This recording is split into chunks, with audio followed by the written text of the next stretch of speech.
Hi అందరికీ, నేను మీ హారిక. లాస్ట్ వీడియోలో డే 1 వైనాడ్లో స్పైస్ గార్డెన్, హనీ మ్యూజియం చూసాం.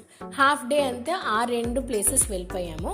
ఇంకా నెక్స్ట్ హాఫ్ డే వచ్చి ఏమేమి చూసామో ఈ వీడియోలో మీతోటి షేర్ చేయబోతున్నాను. జిప్ లైన్స్, జిప్ సైకిల్స్, పిల్లలకి ఎంతో ఇష్టమైన ఎగ్జైటింగ్గా ఉండే adventurous play games, Lakkidi view point, Pookode lake. Welcome to our channel Haris worlds. నేను మీ హారిక. మన ఛానల్ని కొత్తగా చూసినట్లయితే ప్లీజ్ సబ్స్క్రైబ్ చేసుకోండి, అలాగే ఈ వీడియోకి లైక్ ఇవ్వడం మర్చిపోకండి. హనీ మ్యూజియం నుండి డైరెక్ట్గా పూక్కడే లేక్ అయితే వచ్చేసాము. జస్ట్ ఒక 10 మినిట్స్లో వచ్చేయచ్చండి. లేక్కి ఆపోజిటే వైనాడ్ జంగల్ బుక్ ఉంది కదా, ఇదేనండి. పిల్లలకి ఎంతో ఎగ్జైటింగ్గా ఉండే అడ్వెంచరస్ గేమ్స్ అన్నీ కూడా ఇక్కడ ఉంటాయి. దీనికి ఎంట్రీ ఫీజు వచ్చి పెద్దవాళ్ళకి 60 రూపీస్ అండ్ చిన్నపిల్లలకి 40 రూపీస్ ఉంది. ఇదే కాకుండా బర్డ్స్ అండ్ యానిమల్ పార్క్ ఉంది. ఆస్ట్రిచ్ చూసారు కదా, దీని వెనకాల కూడా చాలా బర్డ్స్ ఉన్నాయి అండ్ ఫిషెస్ కూడా ఉన్నాయి. దూరం నుండి చూసే వాళ్ళకి ఈ గేమ్స్ అన్నీ చాలా ఈజీగా అనిపిస్తాయి, కానీ ఎక్కిన వాళ్ళకే తెలుస్తుంది దీని కష్టం. మా వాడైతే చాలా కష్టపడ్డాడు. ఈ మొత్తం ఫినిష్ చేయడానికి ఒక 10 మినిట్స్ వరకు టైం అయితే పట్టింది. ఫస్ట్ బ్లాక్స్ అంతా కూడా చాలా ఈజీగా అనిపించింది, కానీ లాస్ట్ ఎండింగ్కి వచ్చేసరికి బ్లాక్కి గ్యాప్ అనేది ఎక్కువగా ఉంది. అందరూ ఒకే గేమ్ ఆడడం ఎందుకు అని చెప్పి 4 పిల్లలు 4 రకాల గేమ్స్ ఆడండి అని చెప్పాను. సో అలాగే వాళ్ళందరూ కూడా ఒక్కొక్క గేమ్ని అయితే చూస్ చేసుకున్నారు. ఫైనల్గా మా హస్బెండ్ అయితే జిప్ సైకిల్ ఎక్కేశారు, మేమైతే ఏం ఎక్కలేదు. పెద్దోళ్ళకి ఏమో తెలియదు, కానీ పిల్లలు అయితే చాలా ఎగ్జైటింగ్గా ఫీల్ అయ్యారు. ఇలాంటి గేమ్స్ అన్ని మన హైదరాబాద్లో మాల్స్లో చూస్తాము. అవన్నీ కూడాను క్లోజ్డ్లో అడ్వెంచరస్ గేమ్స్ అన్నీ ఉంటాయండి. కానీ ఇక్కడ వచ్చారంటే మాత్రం నేచర్ మధ్యలో చాలా ఎగ్జైటింగ్గా ఉంటుంది పిల్లలకి కూడా. అయినా బయట ప్లేసెస్కి వచ్చినప్పుడు వాళ్ళకి నచ్చినట్టుగా కొన్ని గేమ్స్ అనేవి ఉంటే వాళ్ళు హ్యాపీగా ఫీల్ అవుతారు. ఇక మా బుడ్డోడైతే చెప్పనవసరం లేదు. అందరి పిల్లలు వాడే చిన్నోడు కాబట్టి ఏమైనా గేమ్ ఆడాలంటే నాకే భయం వేస్తుంది వాడు ఆడే ముందు. కానీ వాళ్ళ అక్క ఈ గేమ్ చూస్ చేసుకుంది కదా అని చెప్పి నేను వెళ్తాను అనేసరికి టికెట్ అయితే తీసుకున్నాం, కానీ టికెట్ తీసుకున్నాక చెప్పాడు నాకు భయం వేస్తుంది నేను వెళ్ళను అనని. ఫైనల్గా అయితే ట్రైల్ అయితే ఇచ్చాడు. పాపం లాస్ట్ దాకా వెళ్ళి. ఈ గేమ్కి బేస్ ఏమి ఉండదండి, ఒక సింగిల్ రోప్ ఉంటుంది. ఆ రోప్ మీద నడవాలి. చూడ్డానికి చాలా ఈజీగా ఉంటుందని కష్టమైన గేమే. ఇక లేట్ అవుతుందని పూక్కడే లేక్ అయితే వచ్చేసాము. ఇక్కడ కూడా చాలా క్రౌడ్ ఉందండి. దీంట్లో కూడా ఎంట్రీస్ ఉన్నాయి.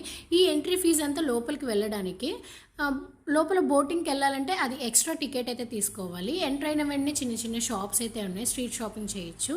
బోటింగ్ దగ్గరికి వచ్చేసరికి కొంచెం టైం పడుతుంది, బోట్స్ అయితే ఖాళీ లేవు అని అన్నారు. మేము వెళ్ళిన టైం మధ్యాహ్నం కాబట్టి చాలామంది జనాలు ఉన్నారు, క్రౌడ్ అయితే ఎక్కువ ఉంది.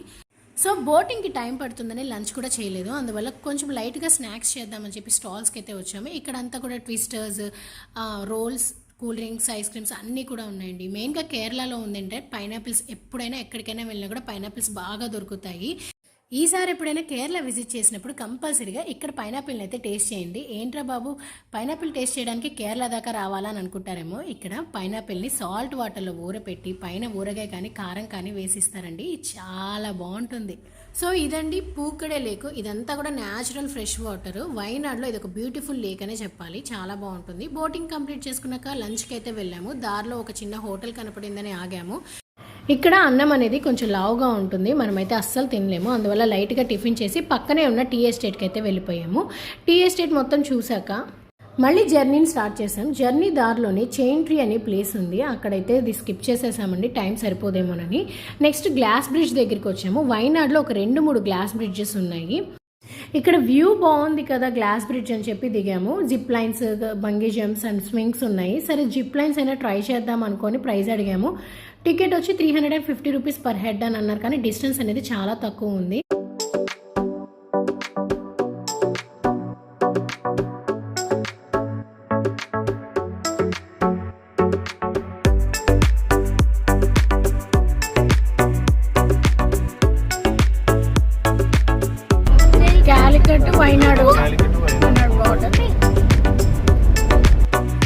కాలికట్ వైనాడ్ బార్డర్ దాటాక లక్కడి వ్యూ పాయింట్ ఉంటుంది, చాలా బాగుంటుందండి.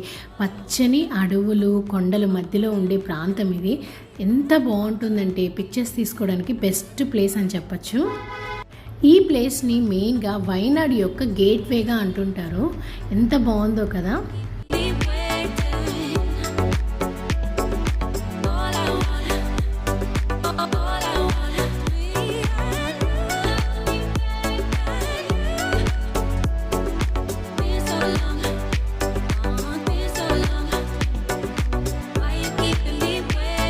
మేము ఇప్పుడు చూపిస్తున్న జిప్ లైన్ అంతా కూడాను మొత్తం టీ ఎస్టేట్ మధ్యలోనే ఉంది. కార్ దిగిన వెంటనే చెప్పి మా వారు పిల్లలకైతే చూపిస్తున్నారు. ఇక్కడ టికెట్ కాస్ట్ వచ్చి 500 రూపీస్. కొంచెం ప్రైస్ ఎక్కువగానే ఉన్న డిస్టెన్స్ అనేది జిప్ లైన్ డిస్టెన్స్ కొంచెం లాంగ్గా ఉంది. వన్స్ ఇన్ ఏ లైఫ్ టైమే కదా ఎక్కేది అని చెప్పి మేమైతే ఇక్కడ జిప్ లైన్ ఎక్కేద్దాం అనుకున్నాము. Trust me guys, zip line ఎక్కిన ప్రతి ఒక్కరు, మెయిన్గా లేడీస్ అందరూ భయపడుతున్నారు. ఈవెన్ నా గురించి చెప్పాలంటే అడ్వెంచర్కి ఎంతో దూరంగా ఉంటాను, నేనైతే ఎక్కనని చెప్పాను. కానీ మా హస్బెండ్ అయితే కంపల్సరీ ఎక్కాలి, once in a life time chance వస్తుంది కాబట్టి అని అన్నారని ఓకే నేను కూడా టికెట్ తీసుకున్నాను. మా వాళ్ళందరూ ఎక్కిన తర్వాత నేను లాస్ట్లో ఎక్కాను. వదిలినప్పుడు భయం వేసింది కానీ తర్వాత చాలా జాలీగా ఉంది. మా పెద్దోడు చిన్నోడైతే మళ్ళీ సెకండ్ టైం కూడా వెళ్ళారు. మీరు ఎక్కడికైనా వెళ్ళినప్పుడు జిప్ లైన్ ఎక్కే ఛాన్స్ వస్తే మాత్రం అస్సలు మిస్ అవ్వకండి, చాలా థ్రిల్లింగ్గా ఉంటుంది.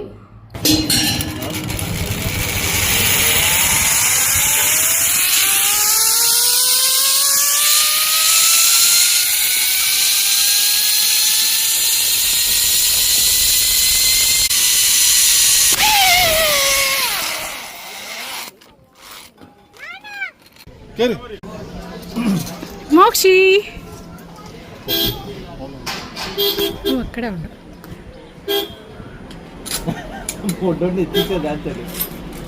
మోక్షి ఇదిగో అమ్మని చూడు. వీడి చేతి వదిలేస్తున్నాడు, వీడు పట్టుకో కొంతసేపు.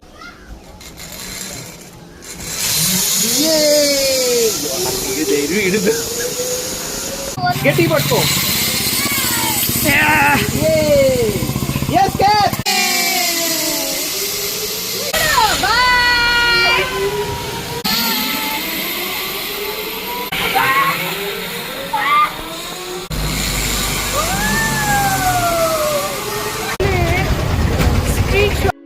అంతే గైస్, ఈవినింగ్ 6 అయిపోయింది, షాపింగ్ షురూ అయిపోయింది. అందులో బయట ప్లేసెస్కి వస్తే షాపింగ్ చేయకుండా ఎలాగుంటాము, ఇక్కడ చిన్న చిన్న షాప్స్ ఉన్నాయి, అలాగే పెద్ద పెద్ద మాల్స్ కూడా ఉన్నాయి. అందులోనూ లేడీస్ షాపింగ్ చేస్తే అస్సలు టైం గడవదు కదా. మరి 9 o'clock వరకు ఏదో కొంచెం షాపింగ్ చేసి డిన్నర్ చేసి హోటల్ రూమ్కి అయితే వెళ్ళిపోయాం. మరి నెక్స్ట్ డే 2లో ఏమేమి చూసామనేది నెక్స్ట్ వీడియోలో అప్లోడ్ చేస్తాను కాబట్టి అంతవరకు టు బాయ్. నేను మీ హారిక.